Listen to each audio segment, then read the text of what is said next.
पुरानी हवेली। रात का समय था।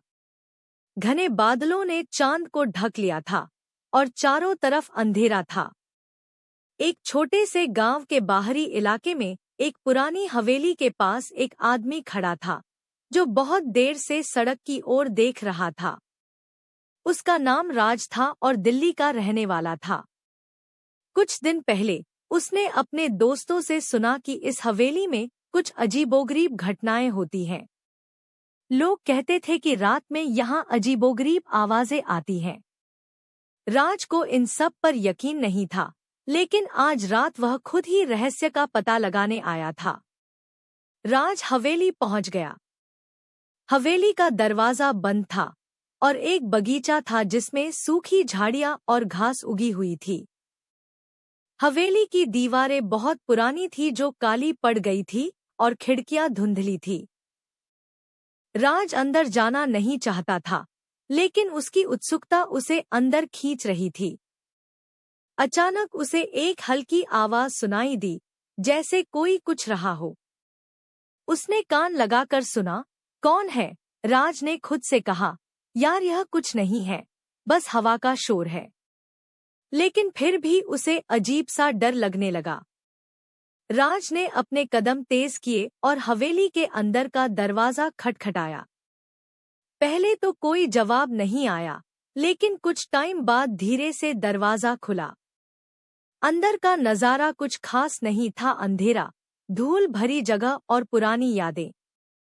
राज अंदर गया और पीछे से दरवाजा बंद कर दिया। अंदर का माहौल बहुत भयानक था। दीवारों पर टंगी पुरानी पेंटिंग्स, जो अब फीकी पड़ चुकी थी। राज को लगा जैसे कोई उसे घूर रहा है। उसने इधर-उधर देखा, लेकिन कोई नहीं दिखा। वह धीरे धीरे एक बड़े हॉल में पहुंचा, जहां पुराने फर्नीचर और लकड़ी की कुर्सियां पड़ी थी। फिर अचानक उसने फिर से वही आवाज सुनी, राज, राज। वह चौंक गया, क्योंकि उसकी सारी उम्मीदें टूट चुकी थी कि इस हवेली में सब कुछ सामान्य होगा। उसने अपना नाम पुकारे जाने पर ध्यान दिया और जल्दी ही आवाज बदल गई। उसने एक कमरे में रोशनी आती देखी।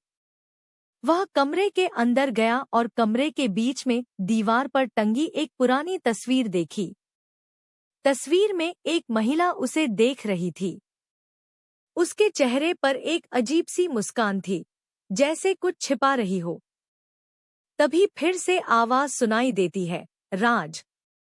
राज ने डरते हुए पूछा, तुम कौन हो?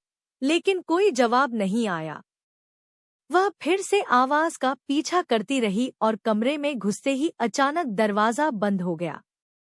राज डर के मारे कांप रहा था। उसने दरवाजा खोलने की कोशिश की, लेकिन वह नहीं खुला। तभी सामने की दीवार पर एक और दरवाजा दिखाई दिया, जो आधा खुला था। राज ने वह दरवाजा खोला और देखा कि अंदर एक पुरानी डायरी थी। वह डरते हुए अपनी डायरी उठाने लगा और जैसे जैसे पन्ने पलटता गया, उसके माथे पर पसीना आ गया। डायरी में लिखा था, जो तुम देख रहे हो, वह कोई साधारण व्यक्ति नहीं है। वह एक आत्मा है जिसने अपनी मृत्यु के बाद भी इस हवेली को अपना ठिकाना बनाया है। अब तुम भी यहाँ हो और तुम कभी बाहर नहीं जा पाओगे। तुम्हारा नाम राज अब मेरी पहचान बन गया है। तुमसे पहले भी इस हवेली में बहुत से लोग आए, लेकिन वे सभी कभी बाहर नहीं निकल पाए। तुम भी मेरे साथ रहोगे हमेशा के लिए। राज की धड़कनें तेज हो गईं। उसने डायरी फेंकी और दरवाजे से बाहर भागने की कोशिश की, लेकिन दरवाजा बंद था। अब वह पूरी तरह से फंस चुका था। अचानक कमरे की लाइट बंद हो गई और कमरा अंधेरा हो गया। तुम भाग नहीं सकते, एक गहरी आवाज आई और राज की आंखों के सामने उसी औरत की तस्वीर सजीव हो गई। उसकी आंखें चमक उठीं और उसके चेहरे पर वही डरावनी मुस्कान थी। राज ने चीखते हुए दरवाजा धक्का दिया, लेकिन दरवाजा नहीं खुला।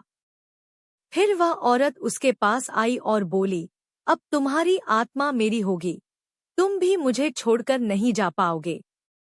राज की सांस रुक गई और अचानक उसे एक तेज आवाज सुनाई दी। वह चौंक गया और पीछे देखा। कमरे का दरवाजा अब खुला था। राज भागने की कोशिश करने लगा और दौड़ता हुआ हवेली से बाहर आ गया। लेकिन हवेली के बाहर पहुंचते ही वह रुक गया। वह अभी भी उसी हवेली के सामने खड़ा था। सूरज की रोशनी ने सब कुछ साफ कर दिया था, लेकिन अब हवेली पहले जैसी अंधेरी और डरावनी नहीं लगती, मानो कुछ हुआ ही न हो। लेकिन फिर अचानक वही डायरी उसकी जेब से निकली और एक पन्ना खुला, जिसमें लिखा था, अब तुम मेरी दुनिया का हिस्सा हो, राज। राज का चेहरा सफेद पड़ गया था। उसकी आंखों में अब सिर्फ डर था, क्योंकि उसे एहसास हो गया था कि वह कभी बाहर नहीं जा सकेगा। वह उस हवेली में हमेशा के लिए फंस चुका था और वो अब कभी लौटकर अपनी असली दुनिया में नहीं आ सकेगा। हमेशा के लिए कैद हो गए। ये कहानी आपको कैसी लगी कमेंट बॉक्स में जरूर बताएं और नई कहानियों के लिए चैनल को सब्सक्राइब करें। Thanks for watching the videos. Please like and subscribe for more videos.